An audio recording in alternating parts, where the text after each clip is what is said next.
untuk Gubernur Banten segera buatkan pergub supaya anak-anak bisa merokok di sekolah. Sediakan juga meja khusus depan guru supaya nyaman dan nikmat merokoknya. Dengan begitu anak-anak bisa fokus belajar sambil merokok. Tolong ya segera direalisasikan. Ini demi kegoblokan generasi muda.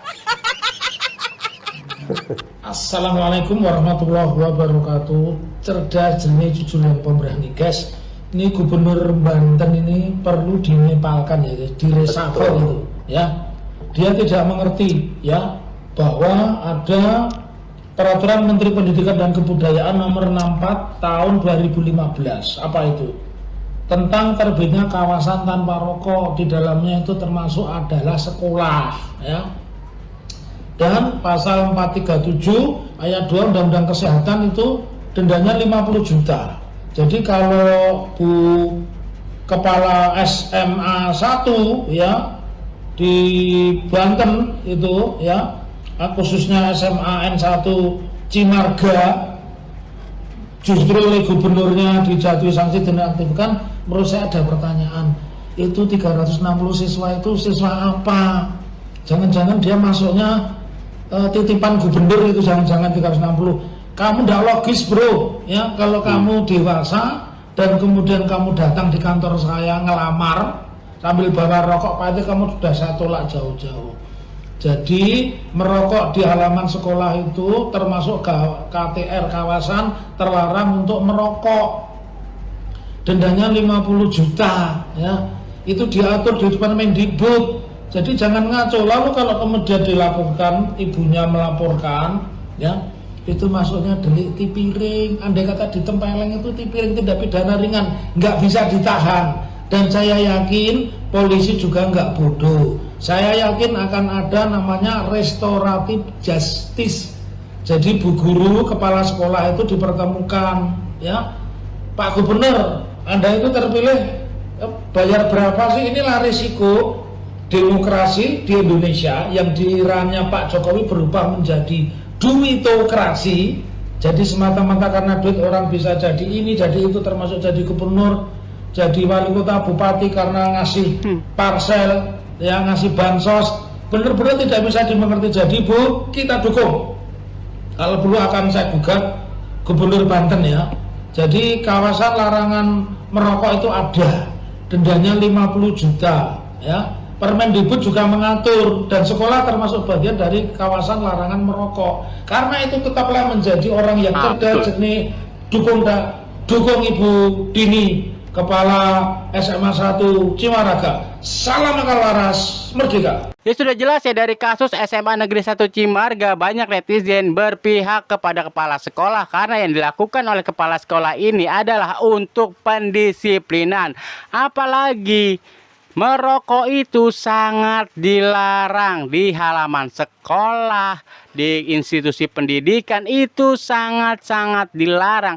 Dan seandainya kalau dilaporkan pun, kepala sekolah itu akan mendapatkan hukuman ringan. Dan juga ada namanya restorasi justice seperti yang Bapak barusan jelaskan. Lihat nih efeknya nih ya, yang kemarin kita bahas ya. Gara-gara bela siswa perokok, HRD dan business owner disebut siap blacklist lulusan SMA 1 Cimarga. By the way, aku punya usaha yang mengcover semua area Banten. Kupastikan ketika rekrut pegawai nantinya SMA 1 Cimarga bakal aku blacklist. Business owner dan HRDC Indonesia Today, ada yang punya data 630 siswa SMA 1 Cimarga yang demo bela siswa perokok, minta dong mau di blacklist. Saya sebagai orang yang biasa rekrut karyawan akan saya catat dan blacklist alumni SMA 1 Cimarga Banten lulusan tahun 2026 sampai 3 tahun ke depan. Akhirnya ngelebar kan kasus siswa merokok dan teman-teman satu sekolahannya yang mogok. Sudah banyak perusahaan yang nandain alumni SMA tersebut plus angkatannya auto di blacklist. Jadi kasus ini menjadi pembelajaran ya buat semuanya. Karena begini, ini tentang kualitas SDM. Jika masih sekolah saja sudah melanggar dan yang salah dibela, lalu bagaimana nanti kalau kerja di perusahaan? Semua tempat itu punya aturan, dan jika sudah hal tidak benar saja dibela, maka tidak akan ada tempat yang mau menerima kualitas SDM yang buruk seperti itu. Gimana buat para orang tua dari SMA Negeri 1 Cimarga? Apakah kalian sudah puas? Apakah kalian sudah bangga dengan anak-anak kalian yang melakukan demonstrasi mogok nggak mau sekolah? Gimana? Udah bangga? Hah? Sudah senang mendengar kabar ini? Kalau sekolahnya nggak benar, nggak boleh, dia harus menciptakan. Sama lah kayak kita juga orang tua, anak kita nakal, nggak boleh kita pukul, nggak boleh. Boleh nggak kita mukul anak kita? Nakal lah anak kita, nggak boleh. Tetap cara mendidik itu bukan memukul, malah memukul itu mendidik yang salah. Dia akan anarkis, akan destruktif nanti ke depan. Jadi betul dia harus mengajarkan, harus dengan shock, mengingatkan anak-anak itu tidak bisa dengan dengan kasar, tidak bisa dengan amarah, tidak bisa dengan emosi. Kan banyak tuh, ada poster yang gebuk anaknya, ada anak siswa-siswa gebukin gurunya, ada tuh. Begitu lihat lah banyak di media sosial kan. Dan kita cari bagaimana formula yang terbaik mendidik anak-anak. Jadi supaya anak-anak kita menjadi anak yang soleh dan soleha, menjadi anak yang cerdas, baik, terutama IQ-nya bagus, apalagi SQ-nya, akhlak menjadi pekerjaan. Wagub Banten ingatkan kesalahan anak harus dimaklumin, bukan dihukum dengan tangan. Pak Wagub yang terhormat, izin atas nama rakyat, saya Ari Azhari mengatakan keberatan atas pernyataan Bapak. Pak, mohon maaf Pak, apapun yang dilakukan oleh guru, tolong Bapak jangan ikut campur sebagai birokrat. Karena bagaimanapun guru itu tugasnya bukan mendidik saja Pak, bukan mengajarkan tentang pelajaran-pelajaran yang bentuknya eksak, tapi guru mendidik mental Pak, membentuk mental, membentuk karakter, membentuk personal building daripada seorang murid Pak. Bapak harus mengetahui bahwa apapun yang dilakukan guru di sekolah berdasarkan dari tingkat emosi yang tertata dari yang rendah sampai yang tertinggi Pak. Bapak tahu apapun yang dilakukan oleh guru tidak serta-merta langsung kasar Pak. Tidak, saya tidak yakin. Apapun yang dilakukan oleh guru tidak serta-merta langsung emosi tingkat tinggi Pak. Tetapi ini pasti adalah sebab akibat dari hal yang kecil yang sudah dilakukan oleh murid tersebut Pak. Pak, orang tua saya dulu ketika saya SD dan SMP pernah mengatakan kepada wali kelas saya bahwasanya apabila ini anak tidak bisa diatur, pukul. Apabila ini anak melawan, pukul. Apabila anak ini bandel, pukul. Saya sebagai orang tua tidak akan pernah mencampuri apapun yang dilakukan oleh si anak. Ya Pak. Sehingga ketika wali kelas saya memukul saya, ketika guru pelajaran saya memukul saya, ketika saya tidak bisa menghafal memukul saya, ketika saya tidak bisa apapun memukul saya, orang tua saya ikhlas Pak. Ketika saya harus mengadu kepada orang tua, bukannya saya dibela Pak, tapi saya lebih dipukul lagi Pak. Saya dapat hantaman lagi dari para orang tua saya. Jadi saya berharap sebagai birokrat Bapak bisa bercermin untuk kemajuan pendidikan anak-anak kita di masa depan Pak. Bagaimana caranya agar karakter anak-anak kita bisa lebih baik. Bapak harusnya bisa lebih berkaca dengan kejadian anak-anak Indonesia yang zaman sekarang Pak.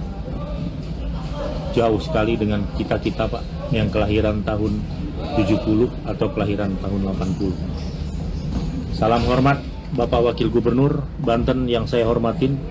Saya selaku rakyat Jawa Barat mengharapkan Bapak bisa mencabut hukuman yang terjadi kepada guru tersebut dan bertindak adil demi masa depan dan generasi yang lebih baik ke depannya. Salam hormat Pak, tetap tegak lurus. Lu lihat bah itu kelakuan gubernur yang isi otaknya itu tai kebo belepetan di mana-mana. Lu lihat bah no, Gubernur Banten nonaktifkan kepala sekolah yang tampar siswa kedapatan merokok di sekolah. Dah, goblok. Arisya nanaunan anjing. Nih ya, zaman gua sekolah dulu ya, kalau ngerokok di sekolah ketahuan bah sama guru itu digaplok itu pakai penggaris. Lu tahu kan penggaris yang kayu itu? Ah, itu digaplok itu. Terus zaman gua sekolah dulu itu gurunya yang lapor ke orang tua, bukan anak siswanya. Ya, udahlah ditampar guru, ditampar orang tua. Lah, zaman sekarang heran banget dah gua. Anak sekolah ketahuan ngerokok di sekolah, ditampar sama guru. Lah, gurunya yang dipecat. Lagian gua heran sih siapa ini yang milihnya nih, yang milih gubernur begini. Dah, Arisya nanaunan goblok sia. Ya, bagong sia, waing kadek cili dia. Saharana di mana imahnya jelema. Dah, pengen bae gua gablok. Viral Wakil Gubernur Banten meminta Kepsek yang tampar siswa merokok di sekolah dinonaktifkan. The best pak, the best panjenengan jan goblok dadak aku sese. Maca berita iki pekok nemen aku tambahan. Kok iso to menormalisasikan kegiatan rokok merokok siswa ning lingkungan sekolahan? Lho Pak, kuwi ngono sekolahan Pak, dudu warung dadu. Dudu ya, lah nek siswa ki dari zaman dahulu kala yo gak oleh kok rokokan ning sekolahan ki gak oleh lho Pak. Lah kuwi lagi ditampar secara spontanitas, urung digecek lho Pak kuwi. Lagi ditampar ngene wis dilaporno polisi jenengan dukung. Lah pemenang nek digecek beh ngene iki piye to? Ki donyane kan maju kondi, negarane kan maju kondi, seorang wakil gubernur wae membenarkan hal yang seperti ini. Ha! Jan gak suka aku sese. Tobat aku melengok. Zaman biyen Pak yo, jenengan ki kudune kan ngertos to Pak yo. Jenengan kan iki sik Pak, jenengan ki badhe madang kopi kataan apa pripun to Pak? Ketingale kok rada mumet Pak. Anu cobi diinumi pokari napa-napa ngoten lho Pak, kersane bening padang malih ngoten lho. Lah niki umpami ya Pak ya, kula tak cerita saithik mawon. Niku murid zaman biyen Pak. Umpama nglakoni kesalahan teng sekolahan niku digitik, dikuaplok, dijiwer sampai kupingnya kewer-kewer niku mboten napa-napa Pak. Mboten enten kasus dilapor-lapor ning polisi mboten. Umpami madul kalih wong tuane ya Pak ya. Kuwi malah digejuki ambek wong tuane Pak. Mboten nek terus didukung dilapor ning polisi niku mboten ya. Soale terus kuwi memang bener-bener kleru. Nek kegiatan sing kaya ngono ki ngerokok ning sekolah kuwi bener-bener kleru Pak. Dadi ya wong tuane ngerti nek jaman biyen. Dadine ya pinter-pinter Pak murid-murid di biyen ngono kuwi. Pinter kok. Ora kaya murid sing saiki jajal kongkon perkalian 9 kali 9 7 ping 9. Jajal Pak. Dicek kuwi iso apa ora. Delok tak kuwi rambuté siswane sing merokok kuwi rupane wis kaya susah manuk ngono kok. Kok iso-isone dibenarkan. Ki piye ta Pak jalan pikirane jenengan ki piye ngono lho. Ya semoga ini menjadi pembelajaran buat kita semua ya dalam menyikapi masalah di sekolah harus diselesaikan dengan kepala dingin. Jika terdapat kekerasan terhadap anak kita di sekolah lebih baik diselidiki dulu. Apakah pokok dari permasalahannya sebelum mengambil keputusan ke ranah hukum.